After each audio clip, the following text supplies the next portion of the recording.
ഞാനിവിടെ പറഞ്ഞ രണ്ട് പേരെ കുറിച്ച് പറയാൻ പോകുന്നത് ഒന്ന് സത്യൻ അന്തിക്കാടിനെ കുറിച്ചാണ്. മറ്റൊന്ന് സത്യൻ അന്തിക്കാടിൻ്റെ സന്തത സഹചാരിയായ ഞങ്ങളൊക്കെ മോമി എന്ന് വിളിക്കുന്ന MK മോഹനെ കുറിച്ച് ഈ രണ്ട് പേരെ കുറിച്ചാണ് പറയുന്നത്. സത്യൻ പ്രശസ്തനായ സംവിധായകൻ, മോമി പ്രശസ്തനായ ഫോട്ടോഗ്രാഫർ, സ്റ്റിൽ ഫോട്ടോഗ്രാഫർ. മോമിയെക്കുറിച്ച് പറയുമ്പോൾ ഒരു സാധുവാണ്.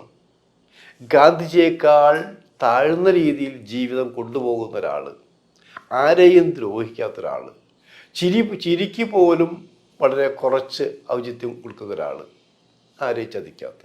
ഈ മോമിയും സത്യനും വർഷങ്ങൾക്ക് മുമ്പ് അത് സിനിമയിൽ, അതൊരു 19 വയസ്സുകാരനാണ് അന്ന് സത്യൻ അന്തിക്കാട്, നാട് വിട്ട് മദ്രാസിൽ വന്ന് എങ്ങനെ എവിടേക്ക് പോകുമെന്നറിയാതെ നട്ടം തിരിഞ്ഞു നിന്നൊരവസരത്തിൽ, അത്തരൊരു കാലഘട്ടത്തിലാണ് മോമിയുമായി ചേർന്ന് ഒരു മുറിയിൽ ജീവിതം തുടങ്ങിയത്.